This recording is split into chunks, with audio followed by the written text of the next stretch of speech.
តោះទៅចូលportfolio មួយក្នុងរចនានេះអ្នកនរគ្នាសម្រាប់ខ្ញុំតើការប្រមូលគឺខ្ញុំពិតជាលំបាកនៅក្នុងការបញ្យល់ទៅកាន់ HR អំពីបទពិសោធន៍ការងារនិងចំណុចចំណេញរបស់ខ្ញុំទៅកាន់ HR ខ្លាំងមែនទែនរហូតដល់ថ្ងៃមួយគឺខ្ញុំបានសិក្សាអំពី portfolio ថាតើ portfolio នឹងធ្វើយ៉ាងម៉េចហើយហេតុអីបានជា portfolio នោះគឺដើរតួសំខាន់នៅក្នុងការដាក់ពាក្យសម្ភារកម្មក្រុមហ៊ុនណាមួយហើយថ្ងៃនេះខ្ញុំនឹងនាំអ្នកទាំងអស់គ្នាទៅធ្វើ portfolio ដែលសាមញ្ញមួយដែលអ្នកទាំងអស់គ្នាអាចធ្វើបាននៅក្នុង5ជំនាញនានាទីមួយនោះគឺទំព័រមុខរឿងមួយក៏គេហៅថា cover page ហើយរូបថតអ្នកគួរតែជ្រើសរើសយករូបអ្នកដែលស្លៀកពាក់ខោអាវ office ឬក៏រូបដែលសមរម្យប៉ុន្តែជៀសវាងរូបដែលអ្នកថត selfie ហើយសម្រាប់ឈ្មោះរបស់អ្នកគឺអ្នកត្រូវដាក់ជាអក្សរខ្មែរនៅពីលើហើយអក្សរអង់គ្លេសនៅពីក្រោមមួយក៏អាចសរសេរអក្សរខ្មែរហើយត្រូវមួយហើយអក្សរអង់គ្លេសបានហើយដាក់វាធំធំបន្ទាប់ពីឈ្មោះយើងគឺនៅក្រោមឈ្មោះយើងហ្នឹងគឺយើងត្រូវដាក់កន្លែងរបស់អ្នកឧទាហរណ៍អ្នកធ្វើជា graphic designer មួយក៏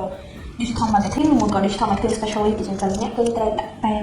កន្លែងរបស់អ្នកនៅពីក្រោមឈ្មោះហ្នឹងហើយដាក់ឲ្យធំអញ្ចឹងទំព័រទី1ហ្នឹងគឺមានប៉ុណ្ណឹងមានរូបថតមានឈ្មោះហើយនិងកន្លែងរបស់អ្នកទាំងអស់គ្នាហើយខ្ញុំនឹងបង្ហាញនៅលើ screen អំពីការឧទាហរណ៍សាមញ្ញមួយដែលអាចឲ្យអ្នកទាំងអស់គ្នាយកគំរូតាមបាន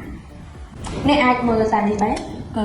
អ្នកអាចសរសេរតាមនេះបានដូចខ្ញុំផងដែរឬក៏អ្នកមានគំនិតឆ្នៃប្រឌិតអីផ្សេងទៀតគឺអ្នកទាំងគ្នាអាចដាក់បានហើយទី2នោះគឺការនិយាយអំពីខ្លួនអ្នកមួយក៏ about me page ក្នុងទំព័រនេះអ្នកត្រូវនិយាយបង្ហាញពីខ្លួនឯងថាតើអ្នកជាអ្នកណាហើយអ្នកធ្វើការងារអ្វីខ្លះសប្តាហ៍ហ្នឹងហើយអ្នកក៏អាចបន្ថែមអំពីបទពិសោធន៍ការងាររបស់អ្នកនិងជំនាញឯកទេសរបស់អ្នកផងដែរហើយទំព័រទី3គឺអ្នកត្រូវបង្ហាញពីជំនាញហើយនិងឧបករណ៍ដែលអ្នកជាប្រើប្រាស់នៅក្នុងការងាររបស់អ្នក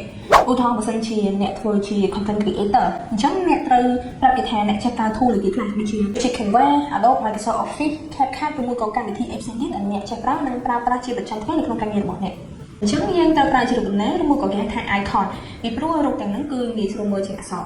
សម្រាប់ទំព័រទី4គឺការបង្ហាញស្នាដៃរបស់អ្នកទំព័រនេះគឺជាទំព័រដែលមានសារៈសំខាន់បំផុតសម្រាប់អ្នកនៅក្នុងការបង្ហាញអំពីសមត្ថភាពរបស់អ្នកចំណែកនៅក្នុងនេះគឺយើងបែងចែកទៅជា3ចំណុចតទៅទៀតទី1នោះគឺត្រូវស្វែងរកអំពីឫសគល់នៃបញ្ហាចំណុចទី2គឺត្រូវនិយាយអំពីយុទ្ធសាស្ត្រនៅក្នុងការដោះស្រាយបញ្ហាទាំងនោះឬក៏វិបត្តិទាំងនោះហើយចំណុចទី3គឺត្រូវបង្ហាញអំពីលទ្ធផលដែលធ្វើការងារនោះដល់ជោគជ័យផងដែរ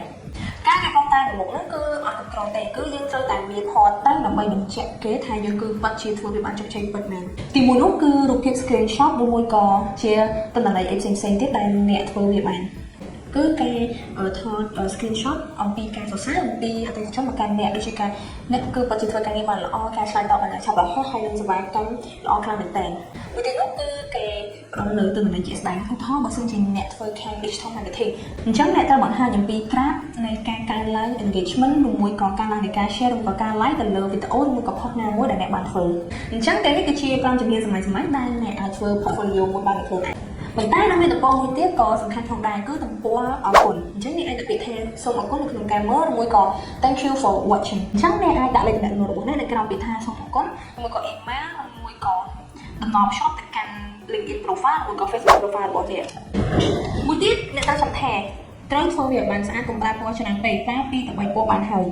ទី2នោះគឺត្រូវរក្សាឯកសាររបស់អ្នកទុកជា PDF ជានិច្ចងាយស្រួលនៅក្នុងការមើលនិងវាអត់ខុសទ្រង់ទ្រាយអក្សរនៅពេលដែលបើកនៅលើទូរស័ព្ទរបស់អ្នកផ្សេងឬមួយក៏នៅលើ laptop ផងដែរហើយទំហំឯកសារគឺមិនត្រូវឲ្យលើពី10 MB ទេព្រោះងាយស្រួលនៅក្នុងការបើកមើលនៅលើទូរស័ព្ទផងដែរត្រូវចាំថាគោលបំណងនៃ portfolio គឺមិនមែនបង្ហាញពីអ្វីដែលអ្នកធ្វើទាំងអស់នោះទេប៉ុន្តែបង្ហាញនៅអ្វីដែលអ្នកបានធ្វើដល់ល្អបំផុតហើយខ្ញុំសង្ឃឹមថាវីដេអូនេះនឹងបំផុសកំណត់ល្អៗសម្រាប់អ្នកទាំងអស់គ្នានៅក្នុងការធ្វើ portfolio មួយហើយសម្រាប់ template និងដំណើរភ្ជាប់ដែលអ្នកទាំងអស់គ្នាអាចទៅធ្វើ